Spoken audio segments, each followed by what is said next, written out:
Cartoon TV.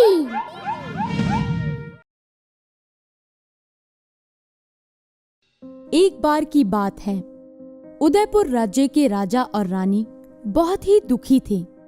उनके पास सब कुछ था, लेकिन संतान की प्राप्ति उन्हें अभी तक नहीं हुई थी।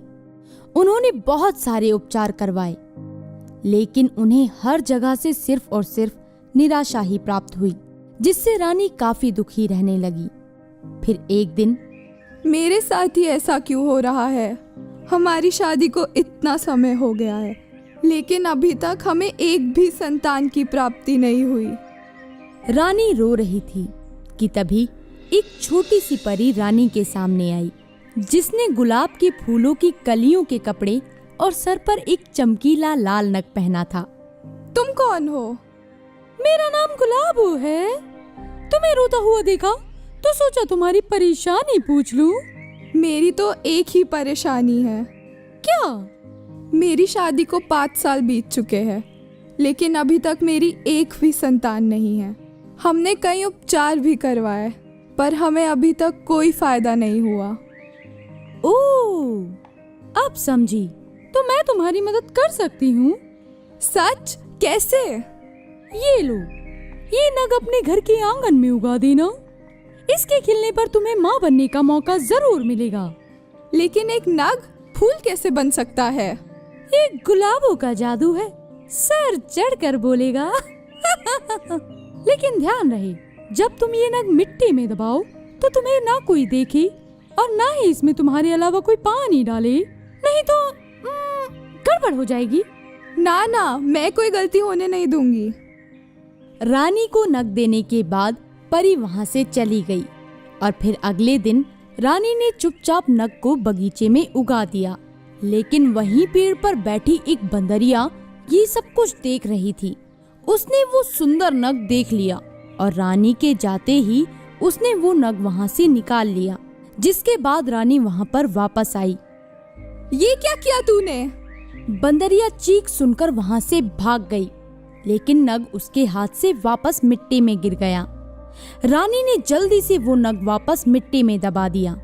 कुछ समय बाद रानी गर्भवती हो गई और अब उसके बच्चे के जन्म का समय हो गया। लेकिन उसी समय एक बड़ी दिक्कत हो गई। है? ये कैसे हो सकता है? रानी ने एक बंदरिया को जन्म दिया है। अरे दासी, हमें भी बताओ कि लड़का हुआ है या लड़की? मेरे बच्चे का चेहरा मुझे भी तो दिखाओ। दासी बड़ी ही हैरान थी, जिस वजह से वो राजा को कुछ नहीं बता पाई और बंदरिया को राजा की गोद में दे दिया। राजा को बंदरिया को अपनी गोद में देखकर बहुत ही झटका लगा। साथ ही रानी ने भी जब देखा कि उसने एक बंदरिया को जन्म दिया है तो वो रोने लगी। लेकिन उसे ही अपनी नियति समझकर दोनों ने बंदरिया को राजकुमारी की तरह पाला और धीरे धीरे समय बीतता गया। राजकुमारी बड़ी होने लगी। उसमें इंसानों और बंदरों दोनों के ही गुण थे। राजकुमारी, जिनका नाम रिया रखा गया, वो दिखती तो बंदरों की तरह थी, लेकिन इंसानों की तरह चलती और बात करती थी। वो पलक झपकते ही बंदरों की तरह पेड़ों पर चढ़ जाया करती थी और उतर भी जाया करती थी। माँ, मैं ऐसी क्यों हूँ?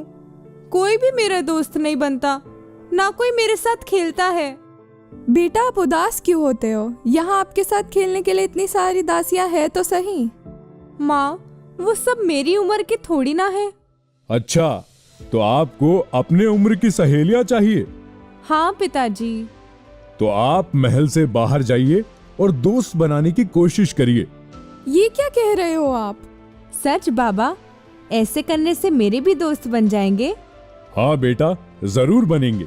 और एक बात हमेशा याद रखना कि सच्चा दोस्त वही होता है जो आपके रूप और आपके ओहदे को बिना ध्यान में रखे आपसे दोस्ती करे। राजकुमारी अपने बाबा की बातें सुनकर बहुत ही खुश हुई और कुछ दासियों के साथ महल से बाहर चली गई। महल के थोड़ा दूर आकर उन्हें एक बहुत सुंदर बगीचा दिखाई दिया। वहाँ राजकुमारी कुछ बच्चियों से मिली। मुझे कोई भी राजकुमारी नहीं कहेगा, सब मुझे रिया ही बुलाएंगे। बगीचे में रिया को देखकर सभी बच्चे अचंभे में आ गए और उसका मजाक भी उड़ाने लगे, जिस वजह से रिया बहुत उदास हो गई। वो रोते हुए बगीचे से निकलकर अकेले ही दूर भाग गई और एक जंगल में जाकर अपना रास्ता भटक गई। अब मैं क्या करूं? मुझे तो यहाँ का रास्ता भी समझ नहीं आ रहा। अब मैं कैसे घर जाऊंगी? ओ माँ, मुझे तुम्हारी बहुत याद आ रही है। क्या हुआ आपको? आपको इतनी चोट कैसे लगी? मैं विजयनगर का राजा शर्मन हूँ। यहाँ शिकार करने आया था, लेकिन एक बाघ ने मुझ पर हमला कर दिया। मैंने खुद के प्राण तो बचा लिए, लेकिन जख्मी हो गया हूँ। आप परेशान मत होइए, मैं आपको कुछ नहीं होने दूंगी। रिया ने अपने आसपास से कुछ जड़ी बूटियां इकट्ठी की और अपने पास से एक छोटा सा कपड़ा फाड़कर राजा को बांध दी। इसके बाद वो राजा को उन्हीं के बताए रास्ते से उन्हीं के राज्य ले गई, जहाँ रिया को उस राजा के बेटे को देखते ही प्यार हो गया। काश मैं भी एक सुंदर लड़की होती तो शायद राजकुमार से अपने दिल की बात कह पाती, लेकिन इस बंदरिया के रूप में मैं किसी को भी पसंद नहीं आऊंगी। आपका बहुत शुक्रिया, आपने हमारे पिता की जान बचा ली। ये तो मेरा फर्ज था। अभी आपके पिता को आपकी जरूरत है, आप उनकी देखभाल कीजिए। वहीं दूसरी तरफ सभी दासियों ने रिया को बहुत ढूंढा, लेकिन रिया उन्हें कहीं नहीं मिली। फिर ये खबर राजा और रानी तक पहुंची, जिसे सुनकर वो दोनों बहुत घबरा गए। मेरी बच्ची के साथ ऐसा क्यों हो रहा है? आप फिक्र मत करो, हमारी बच्ची को कुछ नहीं होगा। राजा सैनिकों के साथ राजकुमारी को ढूंढने चले गए। रानी रोते हुए उसी पेड़ के पास गई जहाँ उसे गुलाबो परी मिली थी। गुलाबो परी, कहाँ हो तुम? मुझे तुमसे मिलना है। तुमने बुलाया और हम चले आए। क्या हुआ रानी, इतना चीख क्यों रही हो? रानी ने अपनी सारी परेशानी परी को बताई और राजकुमारी के बारे में भी सब कुछ बता दिया, जिसे सुनने के बाद परी ने कहा, अरे रे, तो तुमने मुझे पहले क्यों नहीं बताया? मैंने तुम्हें बुलाने की कोशिश की थी, लेकिन तुम आई ही नहीं। अच्छा, शायद मैं कहीं व्यस्त होंगी। चलो कोई नहीं, मैं तुम्हें एक तरीका बताती हूँ, वैसे ही करना और राजकुमारी फिर से एक सुंदर लड़की का रूप ले लेगी। क्या करना होगा मुझे बताओ? विजयनगर के राजा शर्मन के बेटे के मुकुट में एक जादुई नग है। अगर तुम रिया को वही नग पहना दोगी तो वो हमेशा के लिए एक इंसानी रूप में आ जाएगी और बहुत खूबसूरत लड़की बन जाएगी। ये कहकर परी वहाँ से चली गई और रानी ने ये सारी बात राजा को बताई। वहीं दूसरी तरफ राजा शर्मन को होश आया।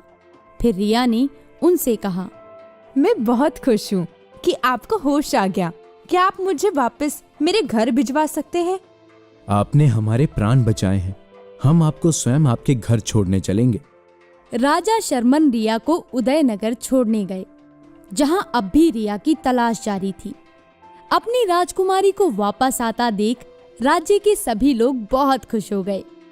फिर रिया को यूं आता देख रानी बोली, रिया, मेरी बच्ची, तुम कहाँ चली गई थी? हम बहुत परेशान हो गए थे। माँ, मैं रास्ता भटक गई थी, तभी मुझे जंगल में ये मिले और मुझे यहाँ ले आए। आपका बहुत शुक्रिया कि आपने हमारी बच्ची को हम तक पहुंचा दिया। शुक्रिया तो आपकी बेटी का है, जिसने हमारे प्राण बचाए। क्या हम आपका परिचय जान सकते हैं? हम विजयनगर के राजा शर्मन हैं। राजा और रानी ये सुनते ही बहुत अचंभित हो गए। उन्होंने राजा शर्मन को अपनी सारी परेशानी बताई, जिसे सुनकर राजा शर्मन ने कहा, अगर हमारे कारण रिया एक आम जिंदगी जी पाएगी तो हमें बहुत खुशी होगी। हम अपने पुत्र शरद को आज यहाँ बुला लेते हैं। इसके बाद जल्दी ही राजकुमार शरद उदयपुर आ गई और उन्होंने रिया को अपने मुकुट का नग पहना दिया, जिसके बाद राजकुमारी एक बेहद खूबसूरत लड़की में तब्दील हो गई, जिसे देखकर राजकुमार शरद को भी उनसे प्यार हो गया और उन्होंने कहा, राजकुमारी रिया, क्या आप मुझसे शादी करोगी? इसे मैं अपनी खुशकिस्मती समझूंगी राजकुमार। और फिर राजकुमारी रिया की शादी राजकुमार शरद से हो गई और वो हमेशा खुशी खुशी रहने लगे।